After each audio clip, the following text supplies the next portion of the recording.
Hi Yay! everyone. Hello. Welcome to our big Substack Q&A session. We wanted to take some time today and answer as many questions as possible. So if you are already here with us, let us know really quickly in the chat and start to drop your questions into the chat. We've already collected a bunch of questions throughout the day because we wanted to make sure that we can also answer questions from people who are not able to join us.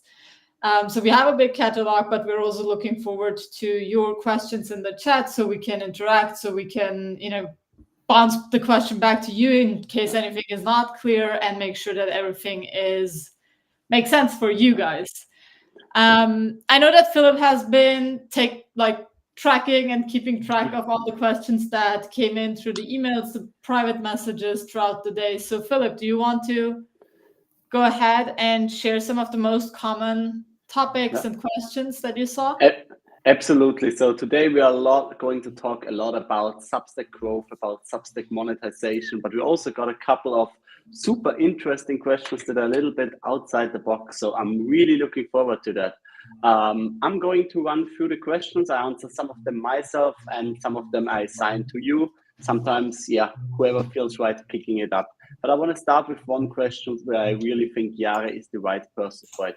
Jari, you looked through so many publications, and a lot of those publications struggle with getting paying subscribers. What's your number one strategy for turning someone from a free subscriber to a paid subscriber?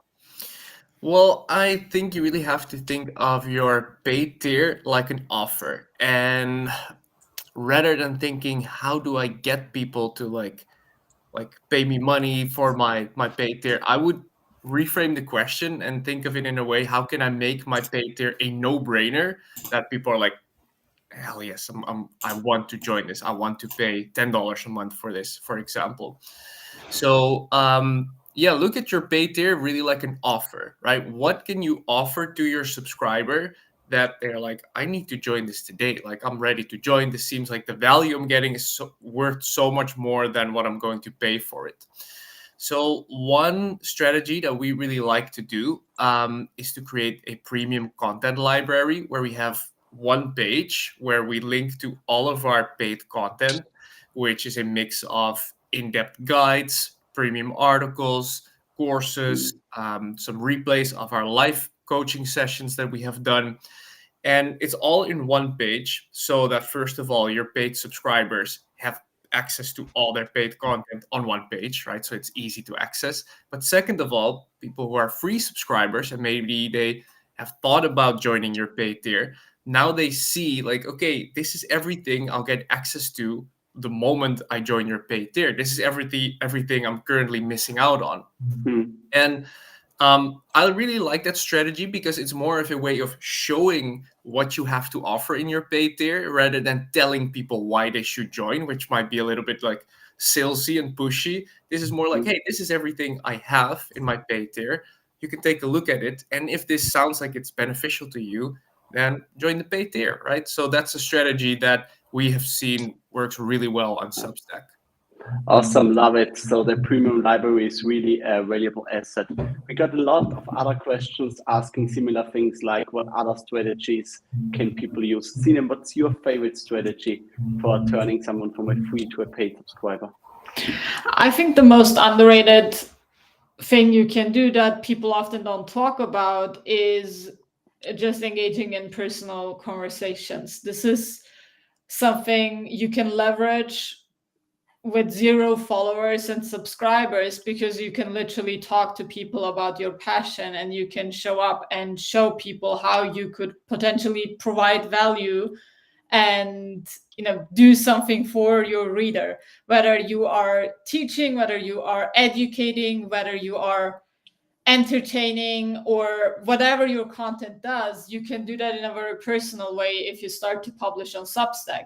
And I think for many people, you will get your first 5 to 10 paid subscribers because people come across your work because they want to check it out. They do feel a connection. Your work, your message resonates with them, and they just pay $5, $10 to check it out.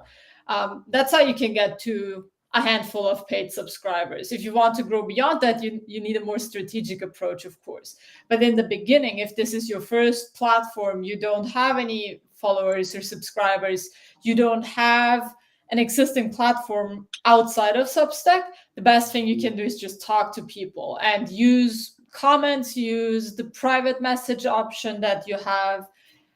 Build genuine relationships. You can literally build your audience one step at a time, one audience member at a time.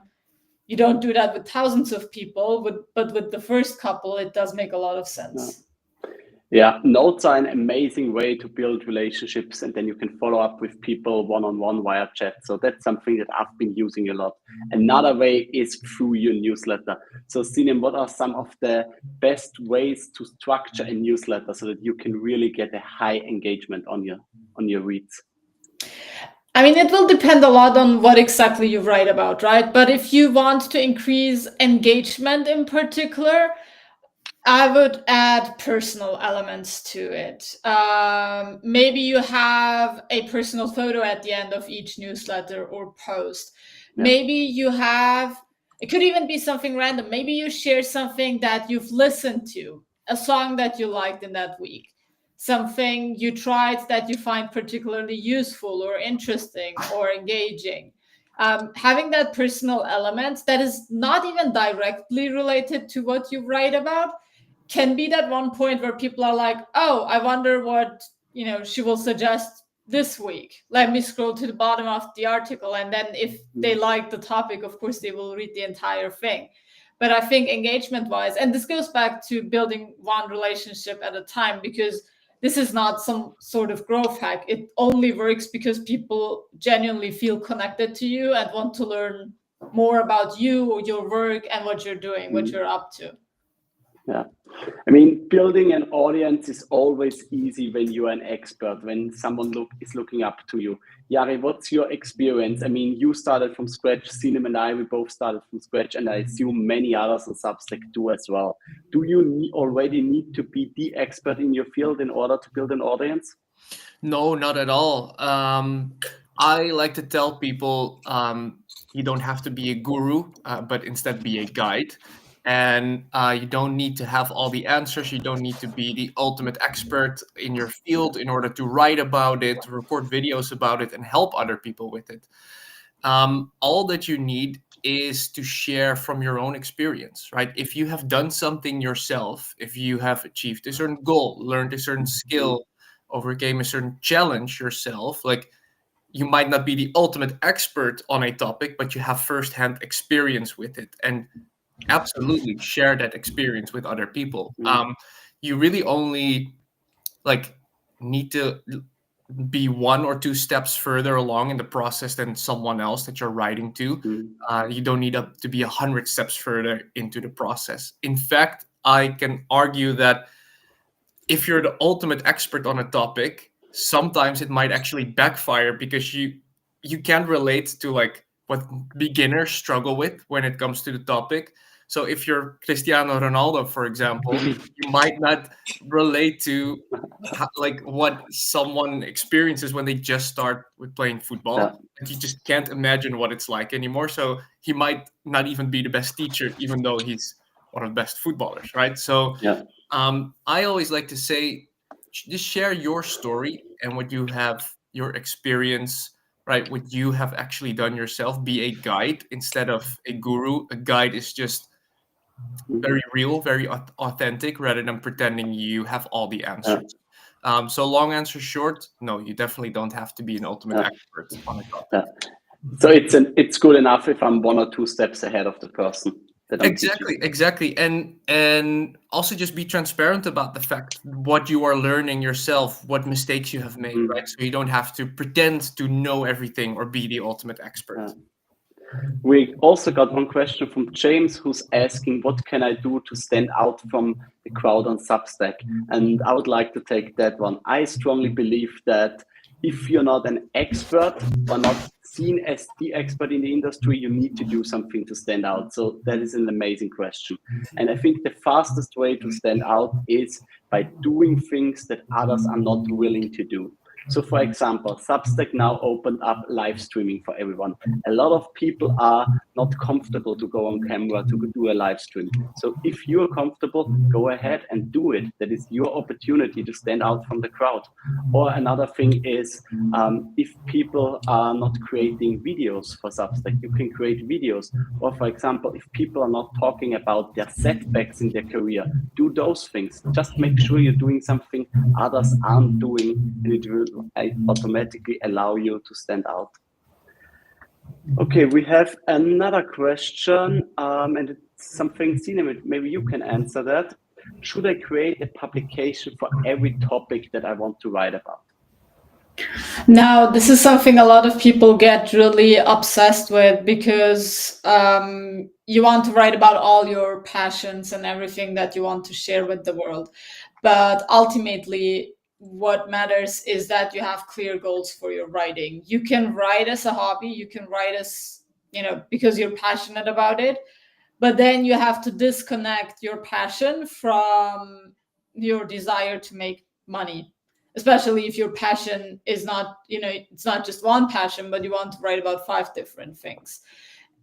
As soon as you want to build an audience and a business, which you do want if you want to make money through your writing, you will be better off if you are more focused and you have a clear topic, a clear target audience, a clear reason why people should subscribe to your Substack. If you don't have those, you are basically running different businesses. You can look at each publication as a business, even if it doesn't generate money, and you will just have double or triple the amount of work without necessarily having double or triple results. It will just become overwhelming and you will give up. Yeah. Honestly speaking, the 3 of us, we talk a lot about being focused. So I have a problem with this question asking about multiple publications. We are on Substack for 7 months now. We got hundreds of paying subscribers and we are only running 1 publication. And I think that already is a lot of work. So I would really make sure that you focus on what's necessary for you. And also, I think find a way, if you have multiple different passions, find a way to string them all together. And oftentimes when I hear people talk about, should I set up this other publication because it's about this topic? You can usually find ways to write about multiple topics, but connected to one theme, right? Connected to one mission, one goal. Because it's already like a challenge to just grow 1 publication. That takes your time and effort. So if you start 2 or 3, it just doubles or triples the time and effort required. So I would always recommend stick to 1 publication first. Yeah. We also got a question from Deborah. She's asking, does it matter which email I use for my account? She used 1 account to subscribe for someone, and now she's finally setting up her own account on Substack. Do the emails, does it matter what kind of email you use for your Substack account? I think that if you use a different email address, you're probably using 2 different accounts then. That's what I'm assuming, to be honest. So you could use 1 email to sign up to publications and 1 email to create your publication on. I think that's an option. But your account and your email address, they are linked. So I think in that sense, it does influence it. Yeah, and I guess if you do have your own domain and you have a nice email address, you can link it to that one, because that's the one where your notifications will end up. So if you reach 1,000 subscribers, you reach your first 100 paid subscribers, you get the bestseller badge, all those kind of Substack notifications go into that email address. And if people respond to your emails, they end up in that inbox as well. So if it doesn't necessarily matter from a strategic point of view, it's a matter of how do you want to handle it. Yeah. Awesome. Tamara just left us a comment saying, I have an umbrella publication announced as of this moment. Congratulations on the new announcement. We're looking unannounced. Unannounced, sorry. It's still secret. Yeah. Okay, Still congratulations, because obviously you are already a few steps into it. Yeah, maybe I know something that you don't know, or maybe it's a little bit late over here already. But okay, we got another question. So many people talk about growth on Substack, but what's one controversial take you have about growing on Substack?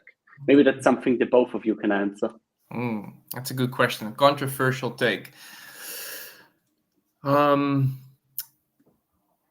I think that it's not always about growth, but more focus should sometimes be on retention. So yes, getting that new subscriber into your publication is amazing. Definitely go for it, but don't neglect the people you already have in your publication. And I would prefer a small group of people who love my work, who are really engaged with it, they really resonate with my message, than a large crowd that like is kind of invested. They kind of know what I do. They kind of like it, right? It's way better to have this tight knit community of people that really resonate with you and your message.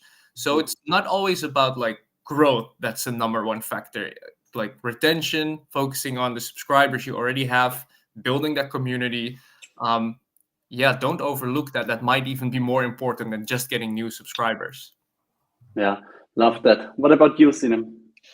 I think one controversial truth that a lot of people are trying to kind of hide, or they don't want to see it because it's uncomfortable, is that Notes in particular is becoming very social media like. And if you want, like, if you left social media to be on Substack Notes, I wouldn't necessarily consider that a more in-depth form of content. And the same goes for content creation. A lot of really viral posts follow typical frameworks that you could see on Twitter or LinkedIn, and people like to pretend that there is something magical about Substack, which, let's be honest, it's not. It's an incredibly active, fascinating, uplifting community, yes, but the content that performs will be based on basic human behavior, psychological triggers, and it's the same like on most other platforms. The algorithm is shaping differently as of now, but I think we will see it shift more and more towards that. And I don't even think this is something negative. It's just something you have to know so that you can make informed decisions and decide for yourself which tools and opportunities you want to use and which you want to skip. I think that's the beautiful thing about Substack. There is nobody who has grown a best-selling, major publication by using all the features that are out there. Like live streaming was not even an option a couple of months ago, right? Notes were not around a year ago, 1.5 years ago. A lot of people grow on the platform without using all those different channels and opportunities. They just pick what works for them or what they feel comfortable with. And of course, you can try all of them if you have the time and if you have the passion to give them a try, but you don't have to. You just find out what works for you, for your personality, for your target audience, and for your goals. I think that's an amazing point that Sinem just made. Substack now comes with so many different features. So there's so much you can do on Substack, and you can easily spend months figuring out how all those things work. But we don't want you to waste your time. We want you to see the best results on Substack possible. So that's why we've created the Substack system, which is our program where we help you accelerate your journey on Substack.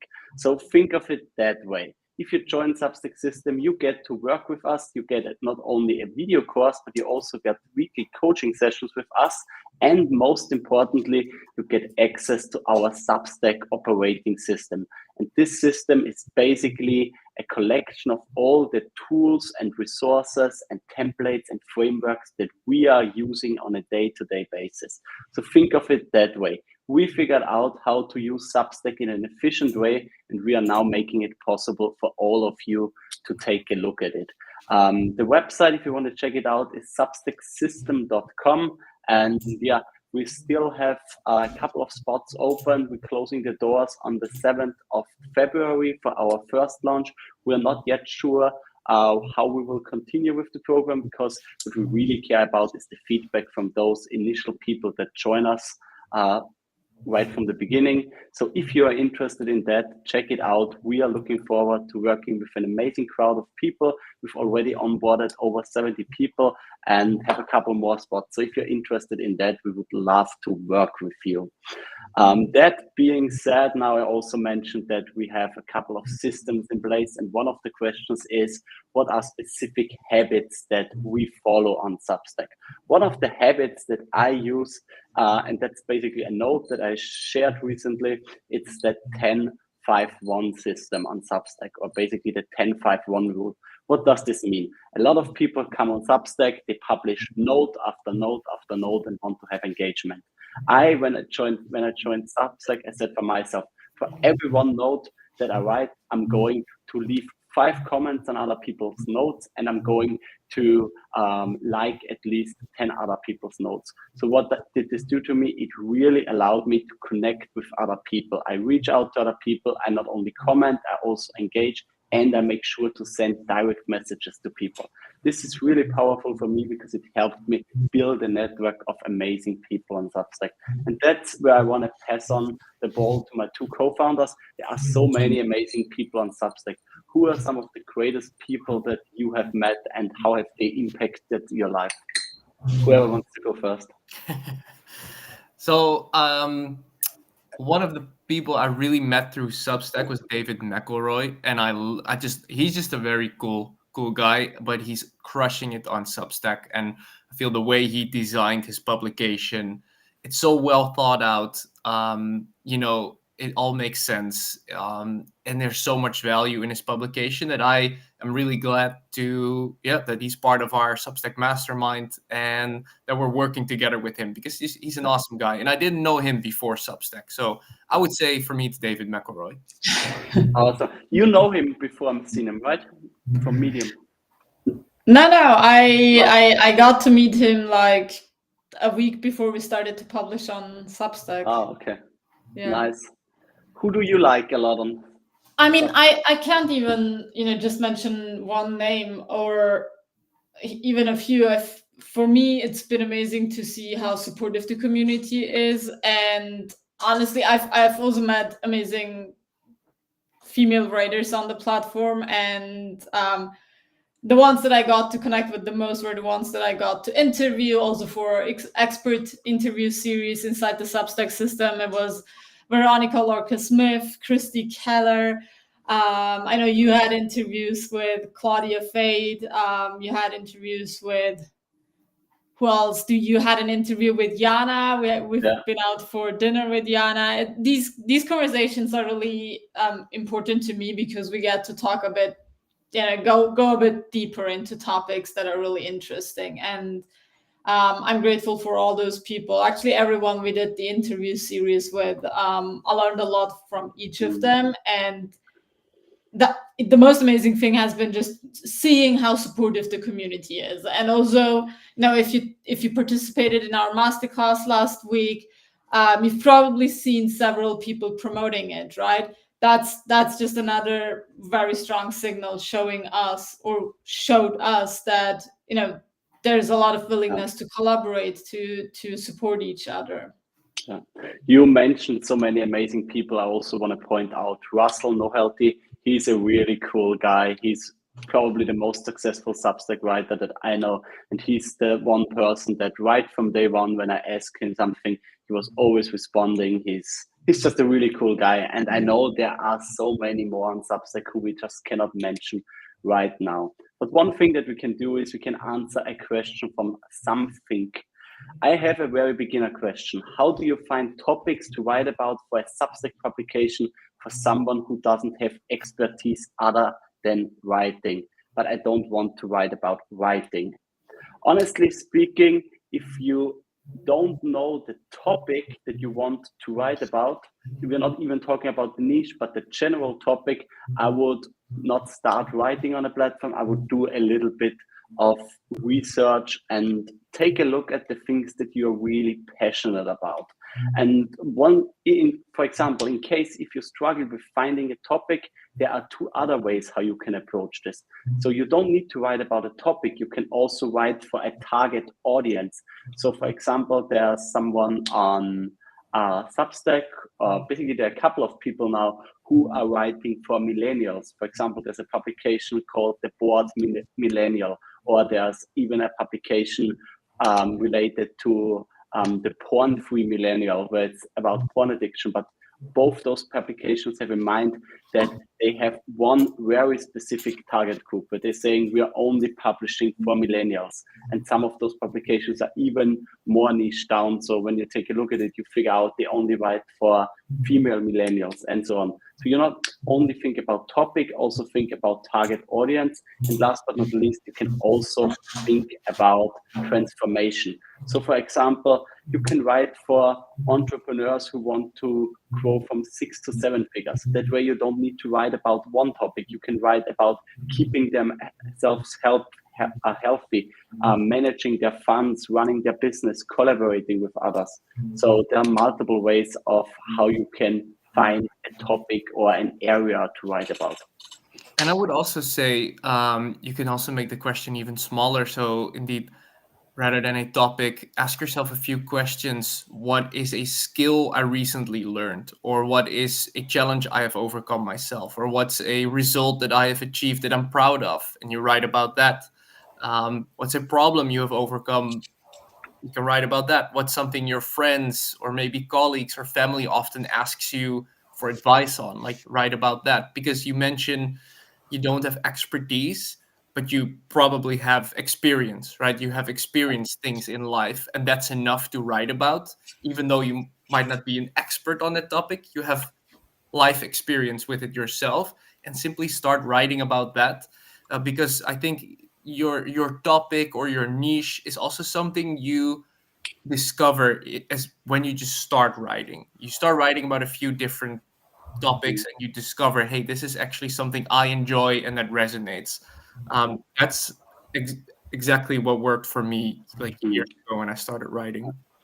Since we are talking about writing, I think it's fair to say there are not a lot of people, if there are people at all, who have more experience about Medium and working with Medium writers. So Sinem, I think you're the number one person who really understands what it takes for someone to write on Medium. And now one question is, what kind of changes do I need to make? What kind of mindset shifts do I need if I want to move from Medium to Substack, or if I also want to publish on Substack? What's the difference? I mean, I guess the number one mindset shift is that you are suddenly getting directly paid by your readers. This is a huge shift because you have to think about the payments in a different way if monetization is your primary goal. Because on Medium, you don't really have that connection to where your money is coming from. You know, it's coming from readers, but it's not that direct. It's very hard to comprehend because you don't get a lot of data and insights into how exactly the earnings are, split up and how they end up on your stories. On Substack, you are selling your work in a very direct way. Like if somebody wants to get access, if they like what you do, they are going to pay $5, $6, $7, $10 for your publication. That is a huge shift, but I think it's the biggest challenge is just the confidence to believe in yourself and to be able to say, well, this is worth paying for. And people have paid for it before. If they read your work on Medium, they just paid for it differently, or a different set of people paid for it, and that's fine. And the number one encouragement I would say is make use of your existing library. If you've been publishing on Medium before, or if you've been publishing on any platform before, even if you had your own blog, if the topics you want to cover on Substack are similar, you are sitting on a gold mine of content that you can repurpose. We have built a huge library at Right Build Scale within a couple of weeks, not because we spent hundreds of hours creating content, but because we took our articles that we published on other places first. that's what enabled us to just get a lot of work out there. And it's work that we've done over the past years. I know we republished some of my articles that I published 3 years ago, and they've been relevant for the publication. So we took it over here. What matters is always knowing that you are the owner of your content, the owner of all the rights related to your content, and you can do with it whatever you want, and there's nothing wrong with it. If you want to take it to new places, by all means do it. And depending on the kind of content you have written, for Medium, for example, you might already have tons and tons of notes that you can republish from your longer form articles as well. Yeah. Thank you so much for pointing that out. S is asking, when are the live coaching calls held that we are included in Substack system? What exact time zones are they in? So let me quickly pull up the calendar and find the exact time slots. But it's basically, we are based in Europe, and we know we have people all over the world inside Substack system. So we wanted to make it as easy as possible for people to join. So that's why we decided to alternate them every 2 weeks. So basically 1 week, the coaching call is Tuesday mornings. Next time it's Tuesday evenings, and we are switching like that every 2 weeks. Sinem, do we already have the exact times? Yeah, we're starting with Tuesday 7 p.m. Central European time, and then in the next week we're meeting at 9 a.m. Central European time. So make sure to convert to your local time zone. Most of our members will be able to join us every 2 weeks. Our European members will be able to join both time zone wise, and we will see how the schedule goes for the first members, and then we will decide if we add more slots, if we alternate, if we make any changes. Also, a little bonus from our side, even if you're not able to attend the session, you can submit your questions in advance, and we will answer them during the session, just like we are doing it right now. Basically, we're doing this Q&A session so that you can get an understanding of how it is to work with us inside Substack system. Okay, we got another question. How is it on Substack? Do we must use notes feature? No, you don't need to. You don't need to use the notes feature, but we highly encourage it. Think of it as you publish once or twice a week your long form articles, and in between you really build relationships with people, you nurture them, you stay connected with them, you maybe attract new people. And honestly speaking, writing notes isn't that complicated, because inside Substack system we even teach you how to convert your long form articles into notes. So basically a lot of those things that you've already written in the past or that you're writing for your newsletter, we will show you how to create them for your newsletter. And not only for the newsletter, but also for the notes. Is there an algorithm that will promote our article after it's been published? Yes, there's an algorithm. Substack is an amazing platform to get a lot, and when I say a lot, I really mean a lot of organic traffic from the platform. And what's another nice feature in addition to that, you can build collaborations with other people where they can recommend you. So for example, if Sinem, Jari and I would each have our own publication, if someone subscribes to Jari's publication, they will get a pop-up saying, hey, do you also want to subscribe to Sinem and Philip's publication? If we set it up the right way, and that's a super powerful feature. That's something that Medium is not allowing you to do. That's probably one of the biggest advantages of Substack compared with Medium. And a third part of the question, should we promote it by ourselves, such as using notes, SEO? So I don't see SEO as promoting it yourself. SEO is never bad if you have it, but there's no need to optimize for it. So we haven't seen any benefits on that. And promoting it through notes, you don't actually need to promote it, because the cool thing on Substack is if I share a note, you will see the note, and below it there will be a button where you can simply click and you subscribe to my newsletter, and then you will get my next emails or my newsletters delivered to your inbox. The cool thing here really is you create notes, people like those notes, engage with those notes, and you literally like passively grow your email newsletter without needing to tell people, hey, please also subscribe to my newsletter. Substack makes sure this happens on almost on autopilot. And I think you just mentioned it right, that's the big difference between Medium and Substack, that Substack people actually subscribe to your publication with their email address. So that means you are building your email list at the same time, where on Medium, people follow your account, but it's no guarantee that they get to see, like they don't get notified necessarily of your new articles. But with Substack, like they subscribe actually with their email address to their publication. So they only have to discover you once, and then they're on your email list, right? So any new article that you do post or publish, it will be sent out as an email, and everyone who subscribed to your list will be notified of it. So you're really building your audience. And if you've been following us for a while, you know we are all about building your email list. That's your most valuable asset as an online entrepreneur or online writer. Mm-hmm. Substack has that built into their platform. Yeah. We have another question regarding Substack system. How long do I have access to the coaching sessions, and how does the money back guarantee work? Sinem, do you want to take that? Yeah, so when you join us, you get a 3-month subscription for the coaching sessions and the community inside the program. And in those three months, you can also catch all the replays. You can share any questions. You can get our feedback. If you want to continue to be part of the coaching calls and the community after the 3 months, you can do that for additional fee per quarter. And that's pretty much it. If you don't want to continue, you just don't. You still keep access to all the video resources that we have, the video lessons that we have inside the main program.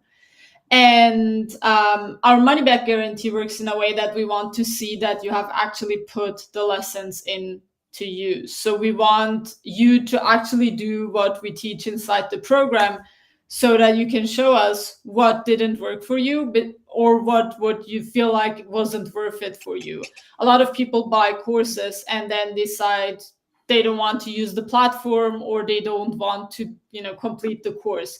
We're not backing you up on that. We have spent a lot of time going, into the research for this product, into the creation of the product.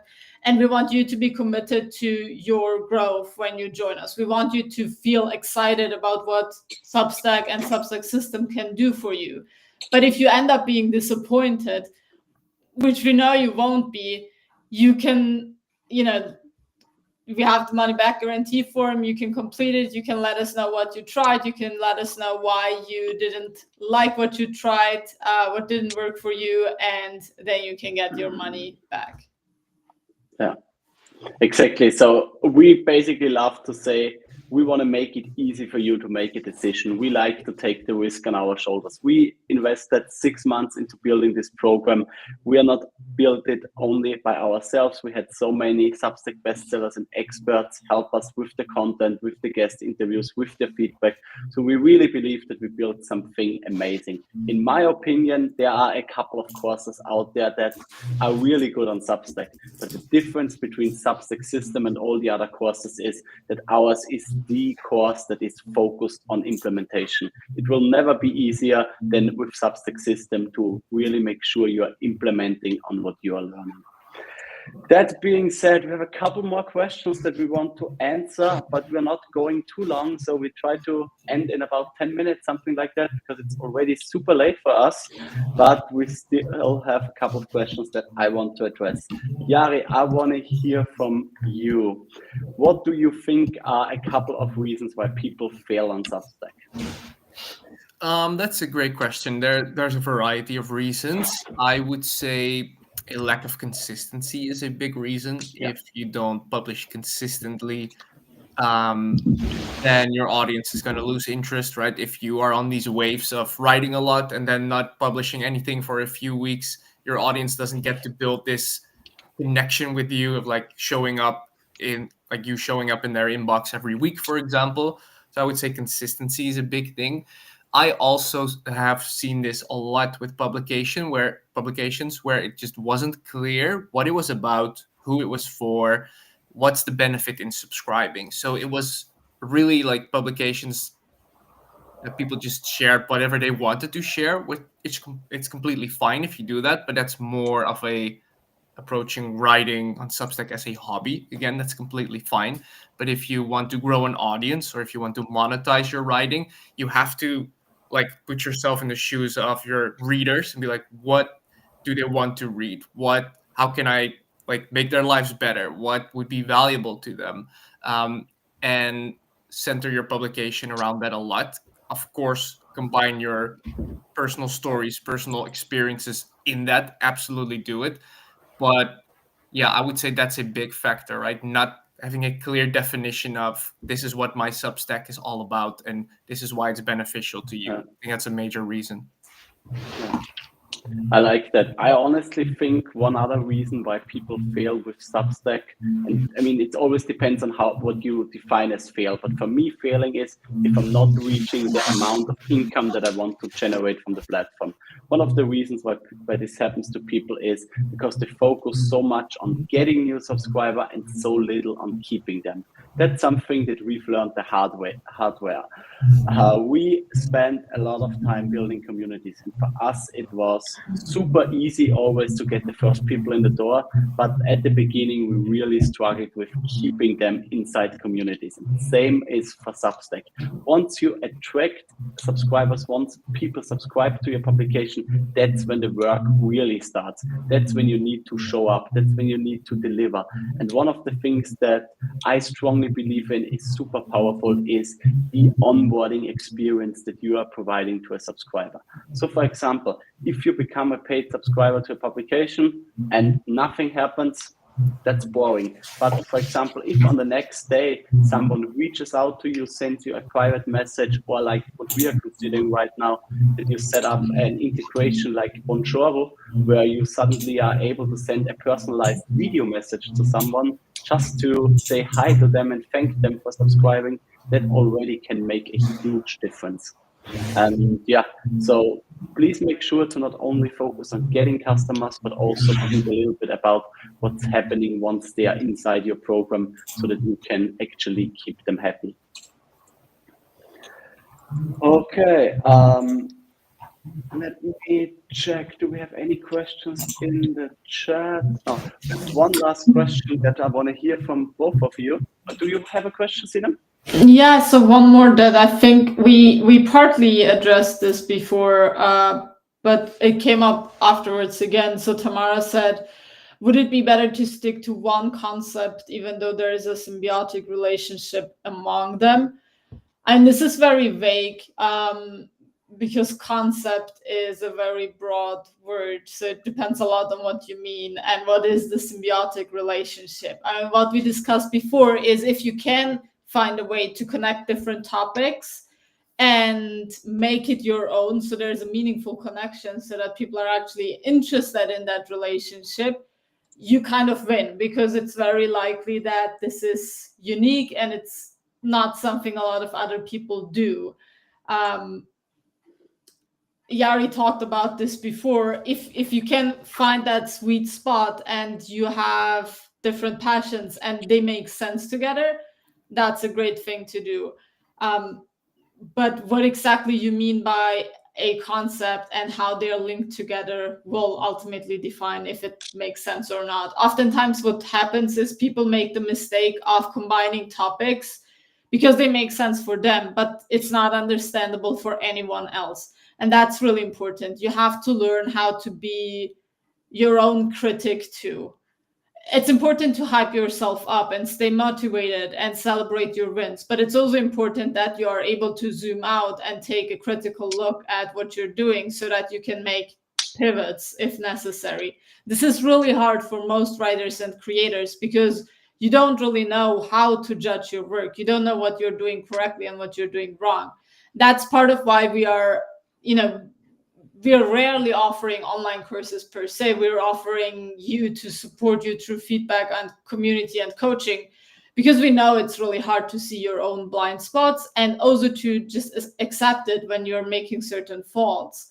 But if you have us, looking over your shoulder and you have your peers telling you, oh, this is great, this is not so great, you are able to improve much faster and you're just saving so much time. Yeah, and Tamara, to add to that as well, if you feel like there is a relationship between those different topics, by all means, go ahead and try it out and see if your audience resonates with it. Treat it as an experiment. If your audience doesn't resonate with it, or you don't get any positive feedback, then maybe that's it. Like you pivot again. But you can experiment with it. That's completely fine to do as well. Mm. Thank you, S, for the feedback. We appreciate it. As just said, that the masterclass as well as this session has been super helpful. We have like only one question left, and that's something, Jari and Sinem, I want you to think big.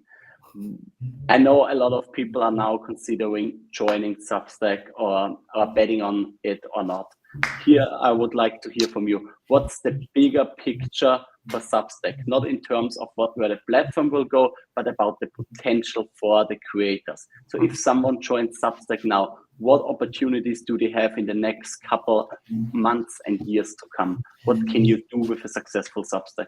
Yeah, well, it's so cool how Substack, they have so many features that I've seen people use this in a variety of ways. I've seen people use this because they have courses and coaching and they want to build an audience and then sell courses and coaching. I've seen people use this to get new job opportunities. I actually read about that yesterday. Someone who got a new job opportunity because of their Substack, and it attracted their employer, basically.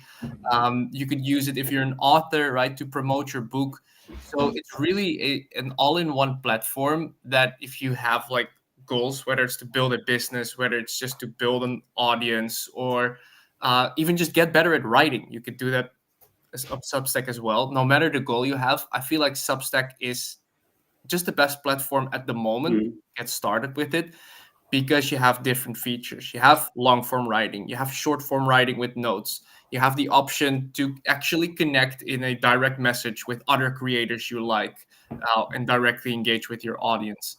Right? There's so many features that, to me, it's like any goal you have, I think you can tie it to Substack, especially now that they also have podcast features. There's live stream feature. So yeah, that's a pretty big vision, I would say. Awesome. Sinem, what about you? I think it will go far beyond writing too. I think everything that you can do on Substack is relevant for so many different people, even people who don't consider themselves writers in the first place.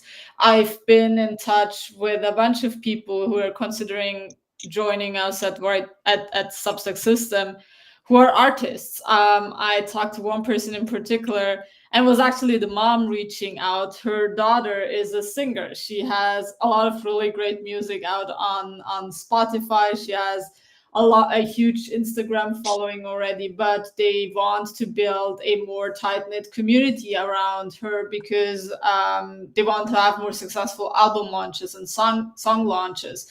And I think that's really fascinating too, because you don't have to juggle a lot of different platforms and channels. You can do it all within Substack.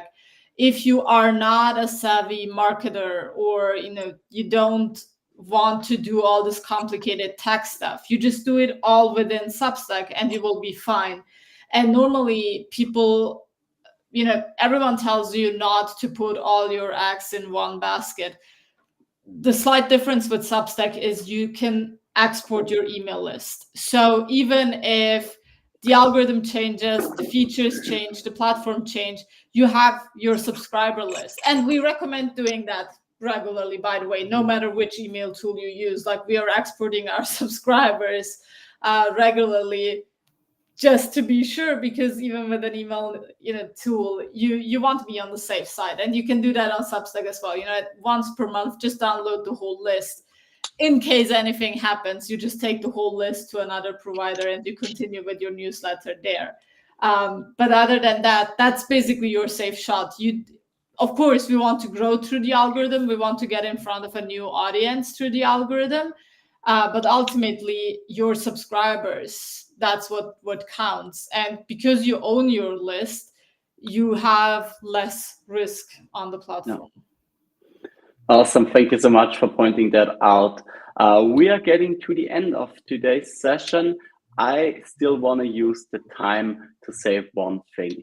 We are now on Substack for 7 months. We've learned so much. We really enjoyed everything that has happened on this platform, and we are committed to go all in on Substack. And yes, we are 3 people. We are running the publication together, and all 3 of us are full-time online entrepreneurs. And I think that's a big benefit for you, because we are here to support you all the way. We try to do as many live sessions and answer questions from the community as we can. But honestly speaking, the real focus that we can provide to people is to those people who are also willing and committed to work with us. That's why we created Substack System, which is our flagship program now to help you monetize your Substack. We help you step by step to write notes, to create your publications, to get collaborations, to monetize, to really turn your Substack into something amazing. You get a course, you get coaching, you get all the things that you need. Sinem will now show you the link to the website so that hopefully some of you will join us inside this program, because we are super excited to be working with you. Our launch is still continuing until the end of today. So after that, we might take a day off to have a little bit of a break.